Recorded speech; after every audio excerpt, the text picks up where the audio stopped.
இன்னொரு பழமொழி நான் அடிக்கடி கேள்விப்படுறது உண்டு. என்ன அப்படின்னா, ஊராம்பிள்ளைய ஊட்டி வளர்த்தா தான் பிள்ளை தன்னால வளரும்னு சொல்லுவாங்க. எல்லாரும் ஒரு கேள்வி கேட்பாங்க. என்னன்னா, உன் பிள்ளைய தானங்க நீங்க ஊட்டி வளர்க்கணும். ஊராம்பிள்ளைய ஊட்டி வளர்த்தா உங்க பிள்ளை எப்படிங்க தன்னால வளரும் அப்படின்னு கேட்பாங்க. இதுக்கான பதில் என்னய்யா? இது ஆதி காலமா பாரம்பரியமா இதை சொல்லிட்டு இருக்கிறாங்க. இதுக்கு ஒரு அற்புதமான விஷயத்த சொல்றேங்க. அனைவருக்கும் வணக்கம். பாரம்பரிய திருவள்ளுவர் குல வம்சம் பிரசன்ன ஜோதிடர் சுபமாரிமுத்து திருப்பூர்லேருந்து இந்த பதிவு உங்களுக்காக.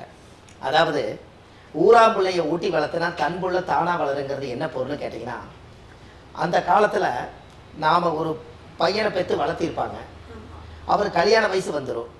இந்த கல்யாண வயசு வந்த உடனே நாம் போய் ஒரு வீட்டில் பொண்ணு கேட்டால் அந்த பொண்ணு வந்து நம்மளுடைய உறவே இருந்தாலும் கூட அது ஊரா வீட்டு பொண்ணு தானே.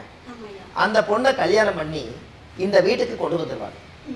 அப்போ அந்த பொண்ணை கல்யாணம் பண்ணி வீட்டுக்கு கொண்டு வந்து அவங்களுக்கு எல்லாமே நல்ல வாழ்க்கை கொடுத்து அந்த வாழ்க்கையில் அவங்களுக்கு சாப்பாடு உணவு எல்லாமே கொடுத்து அவங்கள நல்லா வாழ வைப்பாங்க.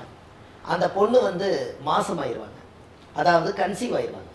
இந்த கன்சீவ் ஆகிட்டாங்கன்னா இந்த கன்சீவ் ஆனதுக்கப்புறம் அந்த வீட்டில் இருக்கக்கூடிய மாமியார் மாமனார் அந்த பையன்கிட்ட மகன்கிட்ட சொல்லுவார்.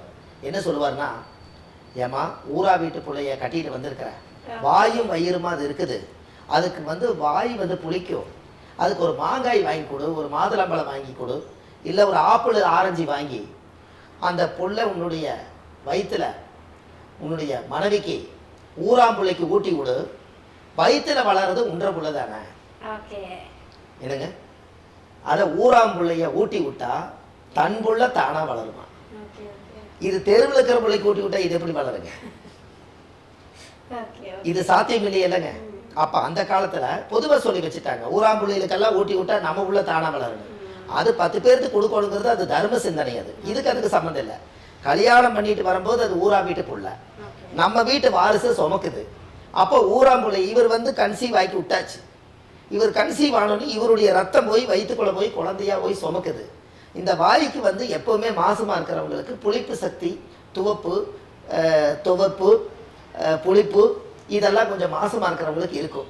அப்போ வீட்டுக்காரர் வந்து என்ன பண்ணுவாருன்னா, அதுக்கு மாங்காய், மாம்பழம், திராட்சை, ஆப்பிள், ஆரஞ்சு எல்லாம் வாங்கி பாசமாக கொண்டு போய் அந்த ஊராம்புள்ள தானே மனைவி, அதுக்கு மாமா என்னுடைய வாரிசோட மாசமா இருக்கிற வாயு வயிறுமா இருக்கிறேன்னு ஊராம்புள்ளைக்கு புருஷை ஊட்டி விடுவார்.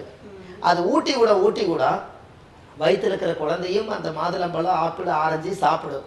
அப்போ ஊராம்புள்ளை ஊட்டி விட்டா வயிற்றுக்குள்ள உம்புள்ள தானா வளருங்கிறத தன்புள்ள தானா வளருன்னு அந்த காலத்துல சொல்லியிருக்காங்க. இதுதாங்கம்மா அந்த காலத்தினுடைய ஆதிகால பழமொழிகள். அர்த்தமுள்ள பழமொழிகள். இதை மக்கள் தெரிஞ்சுட்டாங்கன்னா, நம்ம ஒரு வீட்டில் போய் பொண்ணை கட்டிட்டு வரோம், நம்ம வீட்டு வாரிசத்தை சுமக்க போகுது, அதை நம்ம கொடுமை பண்ணக்கூடாது. நாளைக்கு வந்து குழந்தை பிறந்ததுக்கு அப்புறம் அதுக்கு டைவர்ஸ் பண்ணி விட்டுறக்கூடாது, விவாகரத்து பண்ணி பிரிச்சிடக்கூடாதுன்னு சொல்லி நம்ம வீட்டு வாரிசை சுமந்த பிள்ளைக்கு குலதெய்வமா அவங்களை கும்பிடணுங்கிறதுக்காகத்தான் இந்த பதிவு. சூப்பர். அந்த பதிவு வந்து ஒரு தெளிவான விளக்கத்தை கொடுத்திருக்கு. எல்லாருக்கும் கொஞ்சம் தெளிவை ஏற்படுத்தணும். ரொம்ப சந்தோஷம். நன்றிம்மா.